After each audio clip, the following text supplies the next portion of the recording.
Ya, jadi kami menyayangkan bahwa dari sisi penangkapan dan penahanan ini sesuatu yang sangat melanggar hukum acara pidana. Contoh, saya ambil kajiannya pertama ya, untuk penangkapan.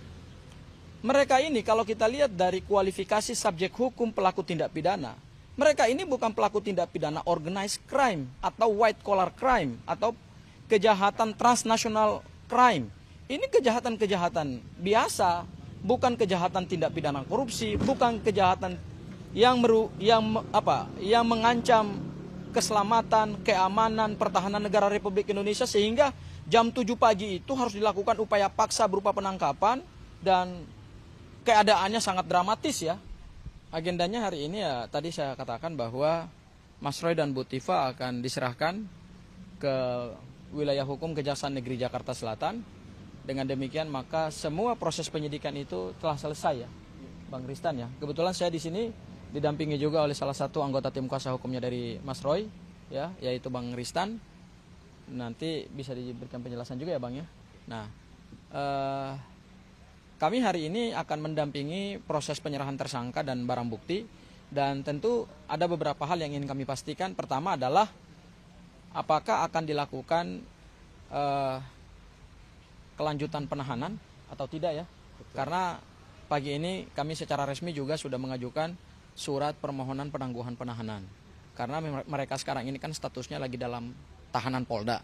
Nah, begitu beralih kewenangannya menjadi kewenangan dari penyidik Polda Metro Jaya, dari penyidik Polda Metro Jaya ke Kejaksaan, maka secara resmi hari ini juga kami mengajukan permohonan penangguhan penahanan. Nah, itu hal pertama yang ingin kami pastikan.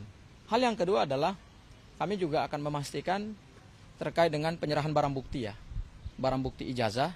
Tentu kami ingin bahwa ada kepastian bahwa barang bukti itu sudah diserahkan dari pihak Polda Metro Jaya kepada pihak Kejaksaan, dan nantinya barang bukti itu kalaupun dilakukan dilakukan tahap persidangan ya Bang, ya, maka tentu kita akan masuk dalam proses pembuktian terkait dengan ijazah itu. 50 tokoh itu saya tidak bisa sebutkan siapa saja tokohnya, mungkin itu adalah tujuannya untuk memberikan dukungan moral ya. Dan surat permohonan penangguhan penahanan itu dibuat atas nama keluarga, karena berdasarkan hukum acara pidana pasal 31 KUHP bahwa penangguhan penahanan itu adalah hak seorang tersangka yang sedang ditahan boleh mengajukan penangguhan, dan kemudian yang menjaminkan utamanya adalah pihak keluarga. Ya, jadi Mas Roy jaminan utama penangguhan penahanannya atau permohonan penangguhan penahanannya diajukan oleh istri, kemudian untuk Bu Tifa oleh anak. Dan kemudian ada beberapa tokoh atau mungkin puluhan tokoh juga yang memberikan dukungan moral melalui tanda tangan untuk memberikan dukungan bahwa jaminan penangguhan penahanan itu bisa mudah-mudahan diberikan oleh pihak Kejaksaan. Ada informasi nggak nanti akan dititipkan di rutan mana Pak? Kami sejauh ini belum mendapatkan informasi di rumah tahanan mana Mas Roy dan Bu Tifa akan dititipkan, tetapi yang pasti Mas Roy dan Bu Tifa akan diserahkan kepada Kejaksaan, dan kami akan melihat sejauh mana koordinasi dengan pihak Kejaksaan. Jadi gini, semalam itu memang sempat terjadi satu perdebatan sengit ya, bahwa ada rencana Mas Roy dan Bu Tifa mau dipulangkan secara paksa di tengah malam dari Rumah Sakit Polri Bayangkara ke Polda Metro Jaya lagi. Nah, kami semalam keberatan. Keberatan itu dua hal. Pertama, tidak ada kebutuhan urgensi untuk memulangkan seorang tersangka yang saat itu menjadi pasien rawat inap dari Rumah Sakit Polri Bayangkara. Ya, jadi tidak ada kebutuhan yang mendesak, karena beberapa jam setelah itu kan sudah akan dilakukan penyerahan tersangka dan barang bukti. Buat apa lagi dikembalikan malam-malam jam 12 malam ke Polda Metro Jaya. Kemudian yang kedua, hal itu juga melanggar Undang-Undang Kesehatan dan Perlindungan Pasien, Permenkes terkait dengan perlindungan pasien. Berdasarkan aturan di dalam bidang kesehatan, seorang pasien yang sedang melaksanakan rawat inap, meskipun statusnya adalah sebagai tersangka dan dalam keadaan tahanan, maka tidak boleh dikeluarkan di malam hari. Tunggu saja pagi hari. Makanya atas dasar kompromi tadi malam, Mas Roy dan Bu Tifa baru kemudian dipulangkan ke Polda Metro Jaya pagi tadi. Jadi kami fungsi dari kuasa hukum adalah melakukan check and balance, melakukan pengawasan juga, dan melakukan kontrol terhadap proses penegakan hukum ini. Ya, seperti itu Mbak. Jadi ada tambahan kalau menyangkut kesehatan ada KUHP yang mengatur 142J. Maka yang paling utama itu adalah permintaan dari tersangka. Nah, kalau permintaan dari tersangka itu maka secara otomatis gitu loh ya, baru iya, jangan main comot gitu loh ya. Ini orang urusan cuman kepentingan umum kok jadi berantakan begini. Harusnya ditunjukkan dulu itu barang ada enggak.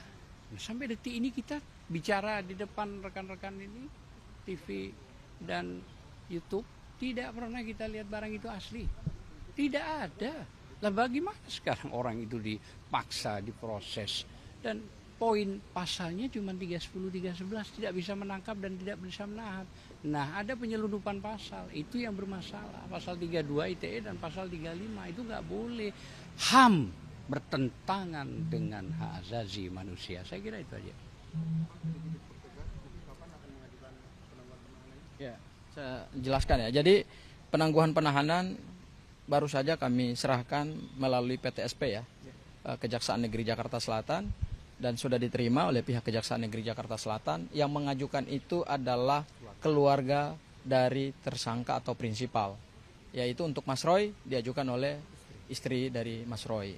Karena yang bisa mengajukan permohonan itu hanyalah pihak keluarga. Tetapi 50 tokoh masyarakat itu ataupun tokoh-tokoh itu hanya untuk memberikan dukungan, jaminan bahwa dua tersangka ini tidak mungkin akan melarikan diri, tidak mungkin juga akan menghilangkan barang bukti, dan barang bukti mana lagi yang mau dihilangkan? Toh semua barang bukti kan sudah disita oleh Polda Metro Jaya. Kemudian juga mengulangi tindak pidana. Mengulangi tindak pidana seperti apa yang selama ini mereka lakukan?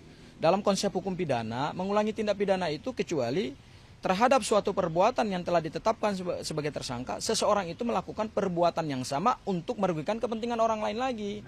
Misalnya, seseorang melakukan penipuan, kemudian setelah dia melakukan penipuan terhadap korban A, dia mengulangi lagi tindak pidana kepada korban B. Ini kan tidak pernah ada lagi tambahan korban.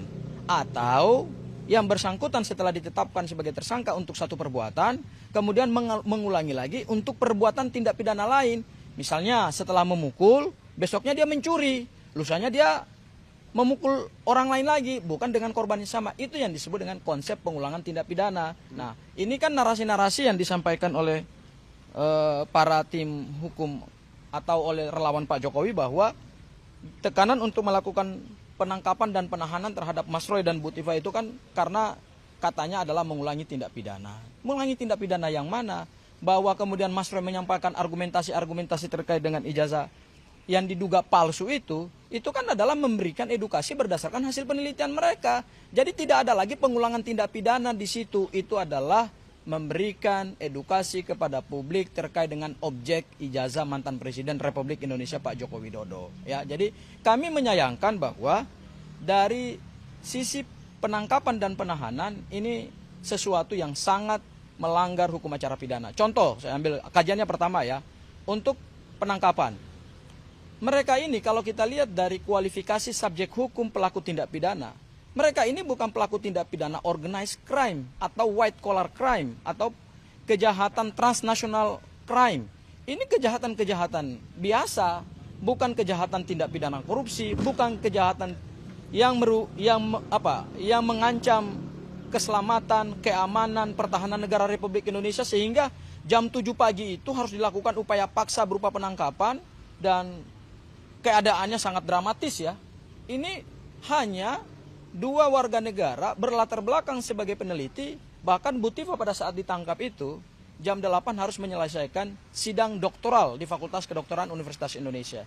Tetapi karena tiba-tiba ditangkap, akhirnya Bu Tifa harus menyelesaikan ujian tersebut melalui Zoom di ruang Polda Metro Jaya. Kemudian yang kedua, kalau dilihat dari kualifikasi delik, ini deliknya mah delik sederhana. Pasal pencemaran nama baik dan fitnah. Pencemaran nama baik 310 yang sekarang berubah menjadi 433, fitnah yang 311 berubah menjadi 434, itu ancaman pidana pencemaran itu maksimal 9 bulan. Sementara fitnah maksimalnya adalah 2 tahun.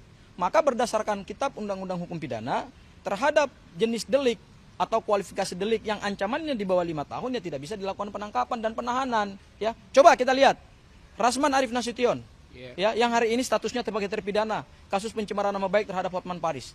Sejak ditetapkan sebagai tersangka, apa pernah ditahan? Pasal penetapan tersangkanya sama, 310, 311. Sylvester Matutina, yang hari ini adalah putusannya sudah inkrah van Hawisde. Ya, juga bersama Rasman. Inkrah van Hawisde. Juga tidak pernah dilakukan penahanan, padahal juga korbannya adalah mantan presiden yang saat itu juga berkuasa sebagai wakil presiden Republik Indonesia. Pasal penetapan tersangkanya sama, yaitu pencemaran nama baik dan fitnah. Ya. Jadi tidak ada pelaku pencemaran nama baik dan fitnah itu yang ditangkap, ditahan, apalagi dipaksa malam-malam, ya kan, untuk dipulangkan ke Polda Metro Jaya pada saat masih menjadi pasien rumah sakit dari Rumah Sakit Bayangkara.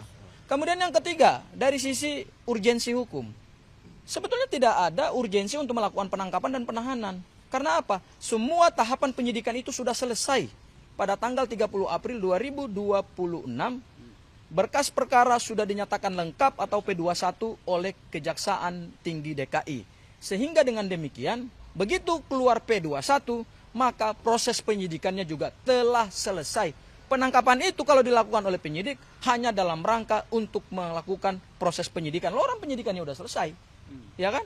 Apalagi kebutuhannya. Kami melihat bahwa ada nuansa ini pemaksaan untuk melakukan penangkapan dan penahanan karena ada kekhawatiran jangan sampai di Kejaksaan Negeri tidak dilakukan penahanan. Makanya kemudian Polda Metro Jaya mengambil risiko itu. Ya, jadi kami melihat bahwa penegakan hukum ini sangat tidak sesuai dengan due process of law. Kemudian ada yang mengatakan begini, kan ada pasal 3235. Iya, pasal 3235 itu pasal susupan. Unsur deliknya tidak sesuai dengan konstruksi peristiwa pidana ini. Pasal itu disusupkan hanya untuk kepentingan begitu perkara dinyatakan P21 akan dilakukan penangkapan dan penahanan. Kami makanya mencurigai dari awal pasal 32 dan pasal 35 Undang-Undang ITE dipaksakan masuk dalam surat penetapan tersangka dan berkas perkara pidana ini supaya begitu dinyatakan P21 oleh kejaksaan maka mereka akan ditangkap dan ditahan. Dan akhirnya akan terbukti. Padahal coba kita lihat unsur delik dalam pasal 3235 tidak sesuai dengan konstruksi peristiwa pidana ini. Dan kami yakin pasal 3235 itu tidak akan terbukti di dalam proses persidangan. Karena deliknya tidak sesuai. Tetapi karena ada kewenangan untuk menyeludupkan pasal yang didasarkan pada undang-undang, akhirnya yang terjadi adalah Mas Roy dan Bu Tifa harus ditahan dan ditangkap. Dan hari ini kami secara resmi membantu pihak keluarga, memfasilitasi pihak keluarga agar Mas Roy dan Bu Tifa segera mendapatkan penangguhan penahanan karena penangkapan dan penahanan ini tidak mempunyai urgensi hukum dan melanggar ketentuan hukum acara pidana. Apalagi penangkapannya tidak didahului dengan surat pemanggilan yang sah dan patut, maksimalkan 2 kali. Ya, pemanggilan aja tidak pernah dilakukan, tiba-tiba dilakukan upaya paksa berupa penangkapan. Seperti itu dari saya. Mungkin mau ditambahkan? Saya pertegas, kalau tadi dianggap pengulangan, itu diatur di pasal 23 ayat 1 KUHP yang baru. Maka di situ ada jarak 5 tahun dan itu terjadi proses yang berbeda. Itu satu.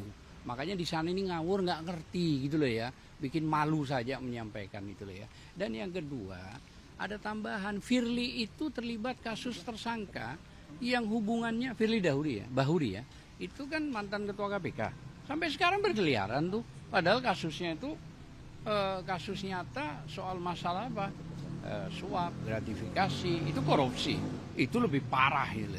Dan persoalan yang terakhir ini yang tadi dianggap melanggar KUHP, bahwa memang ini kalau kita mengacu pada KUHP yang lama 881, pasal 112, 113, KUHP yang baru pasal 100 ditambah pasal 97 bahwa tersangka wajib diberikan surat pemberitahuan untuk pemeriksaan 3 hari. Misalnya kalau kemarin kan hari Jumat, harusnya hari Selasa sudah diterima surat. Nggak ada itu surat. Kok pembenaran semua sih? Maksud saya jangan dirusak ini sistem hukum. Ini KUHP loh. Yang tertinggi loh, penyidik itu wajib tunduk kepada KUHP gitu loh ya. Bukan tunduk kepada Jawa Tengah atau Solo atau kemanapun. Tapi tunduk kepada KUHP. Tapi kalau ini semua ditabrak, inilah yang terjadi premanisme hukum yang dipaksa-paksa untuk melakukan proses penangkapan, setelah itu penahanan. Dan memang tidak layak karena pasalnya itu pasal yang tidak bisa menangkap dan menahan. Kenapa sih Sylvester itu coba tangkap? Yang tadi dijelaskan oleh Mas Sangaji, kenapa sih Rasman ini hari masih berkeliaran kok? Ya ditambah tadi Firly Dahudi, ini orang ahli karya ilmiah kok ditangkap, ini kan gila ini kalau kayak gini caranya gitu loh ya. Bagaimana sih? Dan ada hal yang paling lucu, jangan dipaksa orang itu dibawa. Masa orang tidak siap mandi dulu, kayak nunggu minum kopi, kayak malah salah satu katanya penyidik katanya masuk ke ruangan lagi pas pakai celana pendek si istri. Ini kan nggak benar ini nggak benar sama sekali. Kalau ada indikasi berdasarkan KUHP 97 ini penculikan, ya kira-kira bisa saja ini terjadi. Karena melanggar KUHP kok. Harusnya ada surat, dan kami sudah cek kemarin waktu didampingi beliau dan didampingi kita juga. Tidak ada surat pemberitahuan dari awal. Padahal ingat loh, 6 bulan kurang lebih, ya kan wajib lapor. Harusnya yang benar penyidik disiapkan saja surat.